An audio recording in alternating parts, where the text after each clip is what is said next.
high five, guys. Ow! We'll get started. Here we go. Okay, so we're going to work on a incentive spirometer. So this is an incentive spirometer. Does anybody know what an incentive spirometer does? What do you think? I know. What does this do? Moves up and down. You sure right? You are super right. It moves up and down. Okay, so this measures. An incentive spirometer measures. So how it measures is I have to keep this flow meter ball, this ball, in the middle. Okay, depending on the incentive spirometers, it can be between the arrows or between the box. In this case, this has box. This right here, this incentive spirometer type has arrows. Incentive spirometer, but very important. There's a lot of incentive spirometers out there, but just make sure you know where the flow meter ball on your incentive spirometer, where it's located. So, you want to hold that? You can hold that. Go ahead. Yeah. Okay, no fighting. There we go. Can I hold that? Sure, you can hold this one. Okay, kids. So, how we use this, don't use it just yet, because the mouthpiece is not on there. So go ahead and hold it. All right.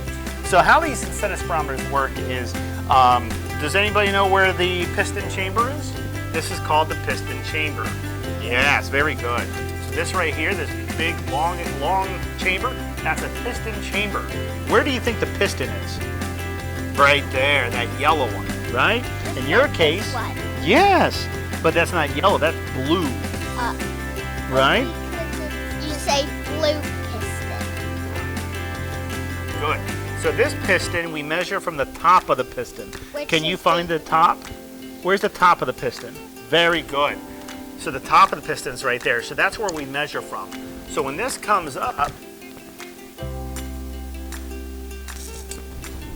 when that comes up to the highest point, we measure from the top, not the middle or the bottom of the piston.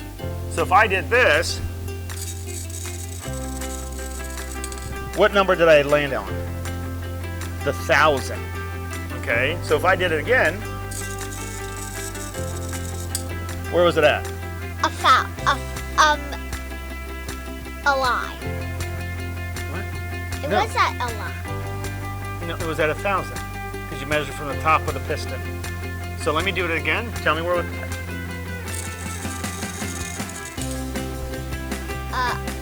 1,000. 1,000 milliliters. Okay, 1,000 milliliters. The calculation to use, in case you ever want to know, we usually like anything above 50% of the max.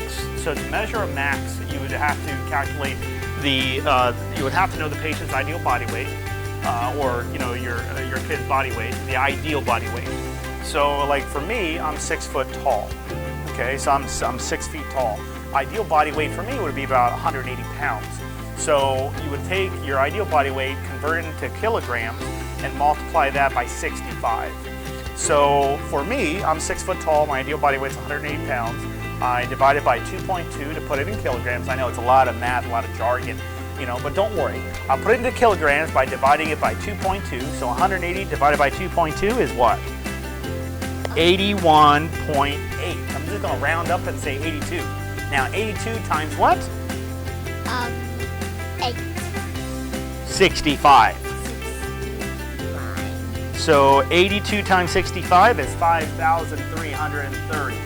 That's really huge. That's a lot of volume. How high does this incentive spirometer go to? 40 up. 4,000. Yeah, yours too. 500 to 4,000. So if I can get up to 5,330, does that mean my lungs are good? Maybe. So I'm going to attach a Delta V, I'm going to attach a mouthpiece to this incentive spirometer, and I'm going to show you. First thing I'm going to do is I need to correctly measure. So what I need to do is what? Right now there's air in our lungs right now. There's air in our lungs. What should we do to measure? Well, we have to do it together. Okay? We're going to do it together. So you'll do it too. Okay? But if there's air in our lungs and we need to try to get rid of that air so we can measure how much air can come into our lungs, what should we do with the air that's already in our lungs? take it out. Very Take good. it out. High five, guys. All right. That's not bad. Not bad at all. Yes, we need to get rid of the air out from our lungs. So what I'm going to do is I have to set this down to a 0 because I'm going to measure. So I'm going to take a deep breath in because I'm about to exhale all that air out. Then I'm going to exhale now. Breathe all the way out.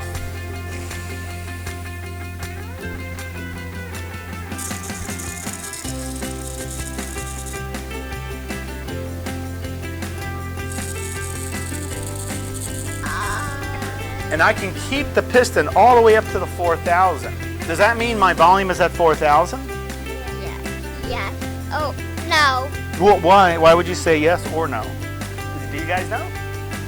Because 4,000 is too high. No. What's my maximum lung volume? 5,330. So this only goes up to 4,000. That means once I reached my highest amount, that piston stayed up there for a little bit longer. It just couldn't go up any higher because it only reaches 4,000. I need to be at 5,330 because I'm 6 foot tall. Now for somebody smaller, like let's say a child, they can't get as high because their lungs aren't as large. The taller you are, the longer your what is? Your lungs. Yes. The taller you are, the longer your lungs are. So you want to try? Just go ahead and take this off right like that. Now on this one, you can't blow into it. You have to inhale. Okay, so what we're going to do is hold this just like so. You're going to hold that. Hold that with that left arm, yeah. All right, we're going to get this ready. What I'm going to have you do is first is I'm going to have you exhale. So watch. We're going to do it together. You ready? If you have an incentive spirometer, go ahead and grab that and we'll use it together. So, we're going to grab this, all right? And I have this out of my mouth. There we go. So whatever I do, you do. We're going to do exactly the same thing. You ready? So go ahead and breathe in. Now breathe out. Keep breathing out. Keep breathing out. Keep breathing out. Get rid of it. Get rid of it. Once you've gotten rid of it, you're going to put it in your mouth. Put it in your mouth. Now breathe in. Bring it up, up, up, up, up, up, up. Oh, you took it out of your mouth too soon. When do we take it out of our mouth? When you see the piston starts to come down on its own. That's when you stop and take it out of your mouth. So if I breathe in, I didn't allow the piston to come down on its own. I took it out of my mouth too prematurely. So I don't want to do that. So what I want to do is go ahead and take it out of your mouth. Now, this is very common with pediatrics. I'm going to step over here. This is very common with pediatrics. All right, with kids, and because their coordination, fantastic, but we have to try to help them, all right? So what I want to do is sit up nice and straight. I'm going to hold this for you. I want you to breathe out.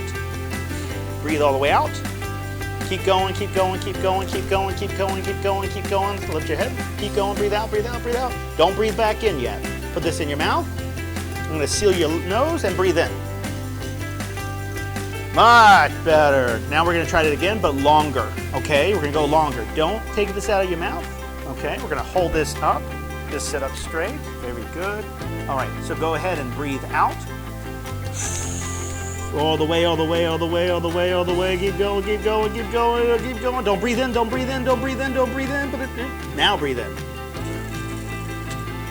Okay, so now how come you couldn't get very high on that? Do you know why? No, it wasn't too heavy. It was set at a 0. So it's not too heavy. It's because our lungs aren't as big as mine, as Daddy's. Because I'm a tall guy. And you're a little bit smaller, but you'll grow. What do we have to do to grow? Eat more. Eat more what? Food. More food? Yes. Are you kidding? That's true. That is true. You're very good, very good. What about water? Do we need to drink water? Yes. Did you know drinking plenty of water helps loosen up that thick, gooey congestion? Yeah, where it's easy to... Yes. So if you have a lot of thick congestion, okay, if you have a lot of thick congestion, you just drink some water, wait about 15 minutes. Those mast and globulin cells in your lungs start producing more fluid, and that thick congestion gets looser, so it's easier to bring out. So do we know how to cough? Yes. Show me a good cough. Okay, you show me a good cough. So how do I know that's a good cough versus a bad cough? How about this? Is this a good cough? No. Good job. Bad cough. It's a bad cough. All right, so to do a good cough, I have to take the deepest breath and then cough. I'll cough in my shoulder. That's a good cough. Yeah. So if I can produce a good cough, let's say my respiratory muscles are weak, then I would be using a Delta V, which is a respiratory muscle trainer, to increase the strength for my cough and for my breathing.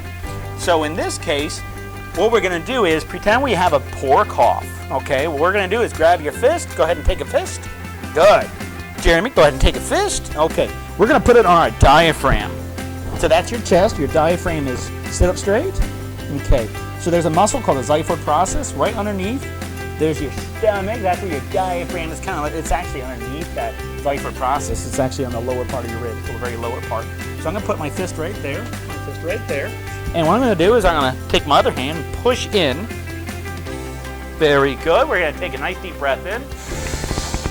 Now push in nice and hard and cough. Much better cough. Good job. High five. Very good. A double high five. I love that. All right. So what we did is when we pressed, it's almost like you're doing a self-Heimlich. But what you did was supplied a lot of pressure when it's what we call splinting. And splinting you'll hear very often, especially if you have thoracic or abdominal surgeries. But in this case, what I'm doing is I'm splinting, producing more pressure by pushing my diaphragm up just a little bit, by pushing in, okay? So if somebody has a poor cough and they're trying to get rid of that congestion, you want to push in a little bit, and it'll produce a lot stronger, a much stronger glottic pharyngeal spasm, a stronger cough. If I cannot do that, what should I do? If I have a lot of congestion, what should I do? Well, I can't use that because, I could, but that'll take a long time to develop that muscle strength because muscle strength doesn't come in one day or in an hour or a couple minutes. So I need to do something else. If I don't have a good cough, I need to do bronchial hygiene. Kyle, what is bronchial hygiene? What do you think bronchial hygiene sounds so sophisticated? We don't know. You don't know? Well, I guess we're going to find out, aren't we? Yes. Bronchial hygiene is where I will cause vibrations in the chest to remove that congestion. So Kyle, why don't you go ahead and hand me that thing right there next to you. This? Yes, sir. Don't worry, it won't break. There you go. Usually you just lift it up, but that's okay. We worked it out. So we're going to pretend there is albuterol in this or a medication, okay?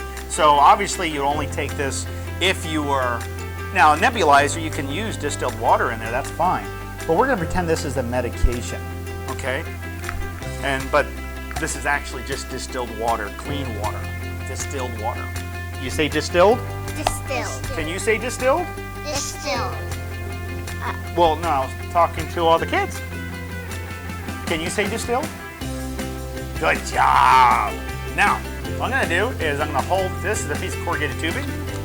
This is a VPEP. It's a flutter valve. I can use on a capella, a VPEP like this, or I can even use an Aerobika. Any flutter valve should have this neat feature where the back end of an acapella or a VPEP, you have this 22 millimeter diameter, external diameter, and 22 millimeter inner diameter, meaning these fit and were designed to do that.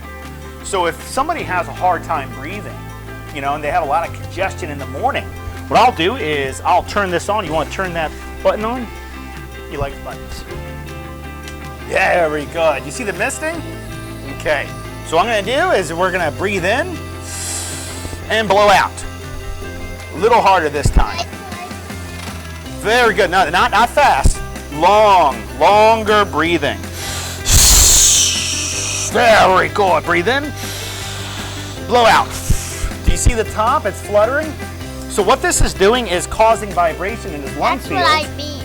Yeah, it's causing vibrations in the lung field to help vibrate that congestion out. And that's what we're doing.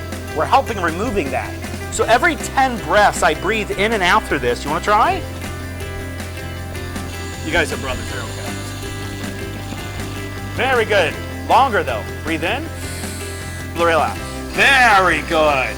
So every 10 breaths, I breathe in and out through this. Every 10, I'm gonna take it out of my mouth and I'm gonna cough. Can you show everybody a good cough? Very good. What if my cough is weak? What should I do? If I have a weak cough, it's like it's not strong. A weak cough is... Oh my goodness, you did it!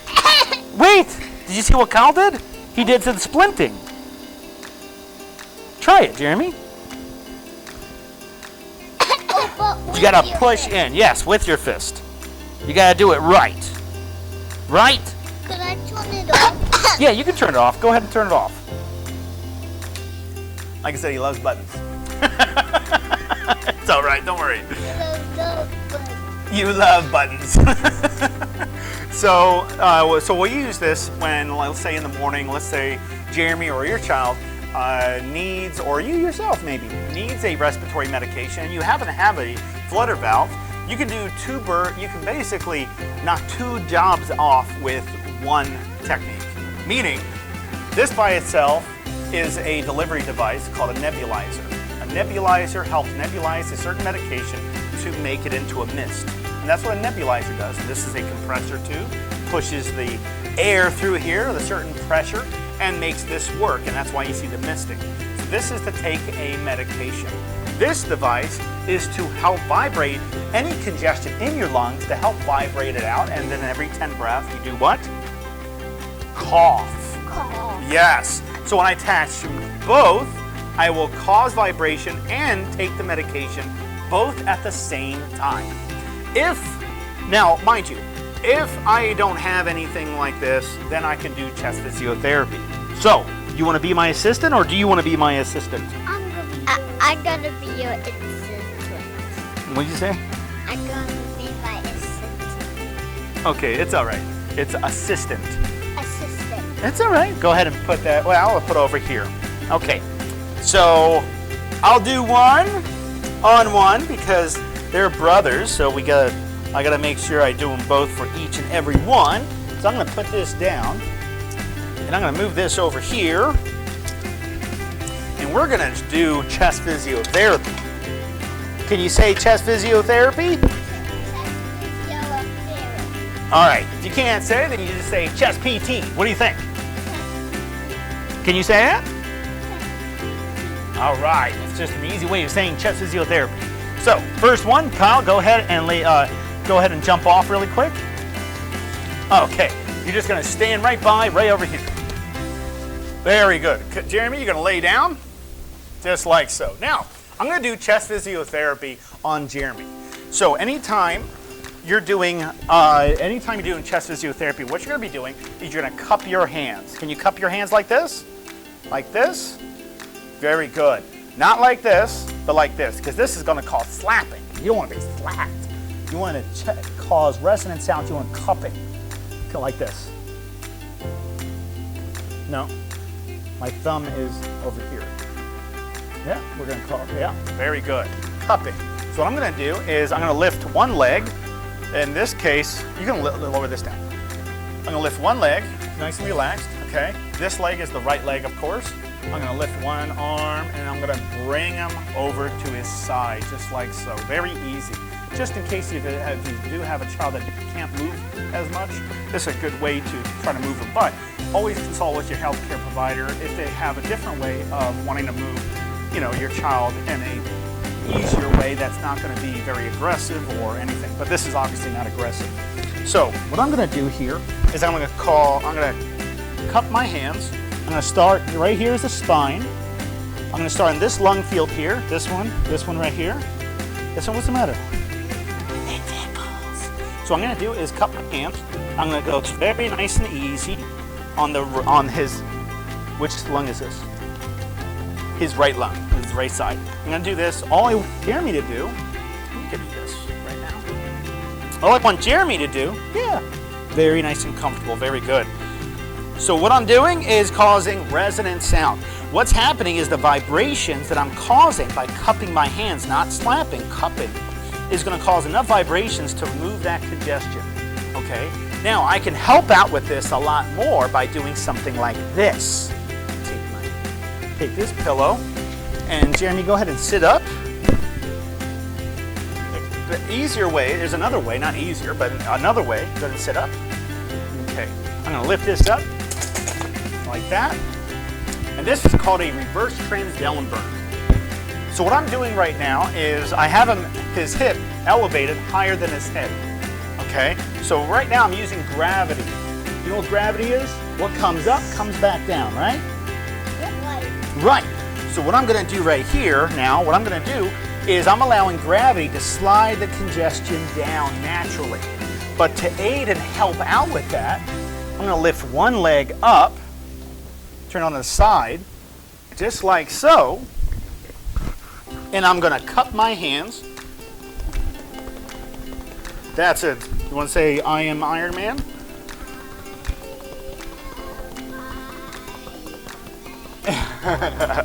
Okay, very good. After I finish about 10 minutes on one side, I'm going to rotate him and move him to the other side.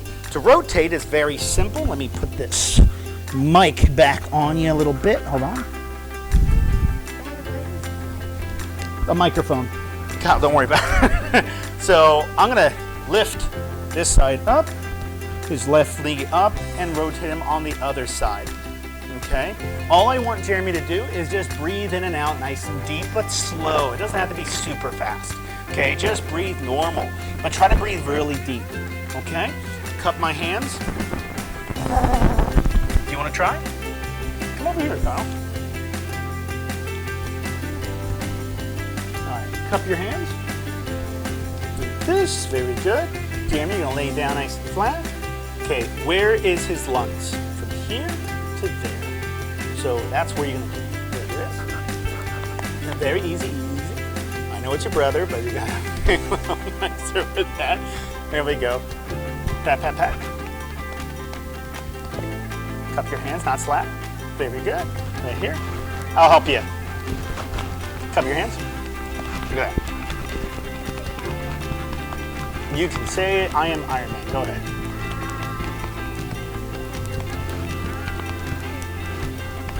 So after 10 minutes of this, what should I do? Cough 3 times. So you're going to stay on this position right here, because what we did was just travel that congestion down a little bit. So if there's any congestion, it got moved up, hopefully, right? So what I'm going to do is I'm going to have you in this position, breathe in nice and deep. Jeremy, breathe in deep, and cough. Very good. Another deep breath in, and cough.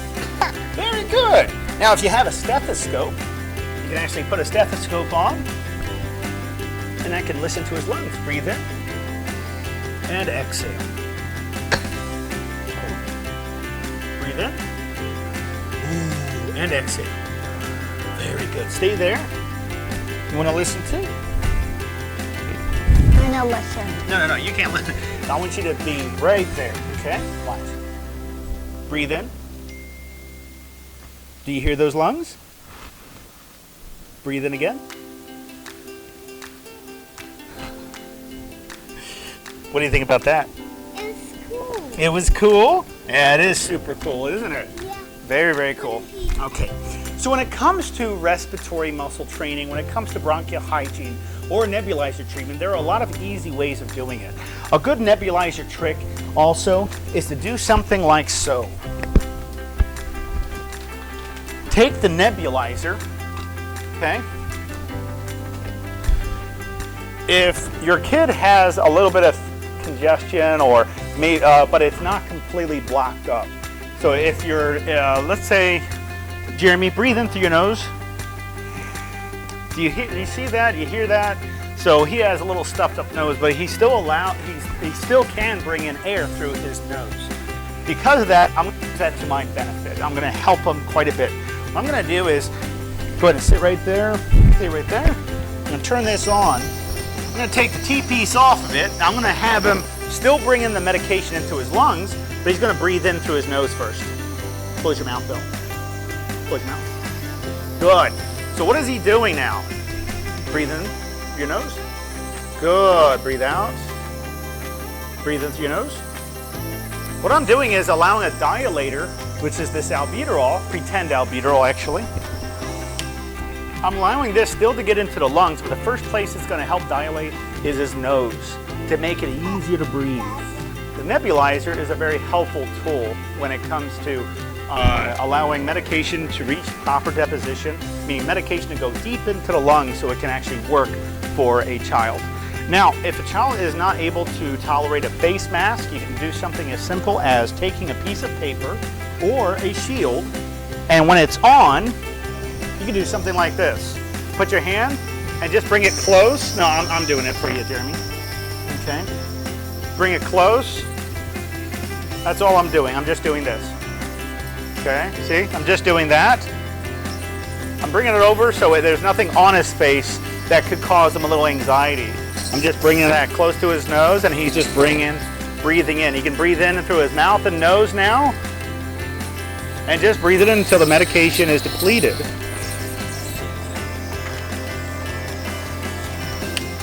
And to take certain medications like respiratory medications, very important. Now, when we take a medication, let's say it's a steroid. Does anybody know what a steroid is? What is a steroid? A steroid is a 5-carbon sugar that basically helps with inflammation. Because it's a high strength, depending, like let's say it's budesonide, let's say it's a high strength, it's a corticosteroid. So with corticosteroids, it can cause thrush. What I want to do as soon as I take a medication, even if it's just albuterol or maybe a LAMA, a long-acting muscarinic antagonist, you know, anytime I take a medication, but specifically corticosteroids, you want to rinse your mouth out. What's the proper way to rinse our mouth out? Put water in your mouth and do what? Swish, gargle. Good job. You gargle. And then you spit it out. So why do you gargle? To get to the back of the throat. Because if you just swish it in your mouth, you're just going to clean your teeth. You want to be able to get to the back of the throat to prevent that thrush, because that's where the medication will usually land, is the back of the throat. Okay? So when we take medications, we do that, and we are good. So remember, what is a nebulizer? A nebulizer is a delivery device that delivers medication where it's easier to breathe it in, right? Because it's a mist. Meter dose inhaler is a little tougher. You can use spacers, and we can go over that next time. But nebulizer is very, very helpful device. Now, when we're done with the nebulizer and we're good and our lungs are all nice and good, it's easier to breathe, what do we do next?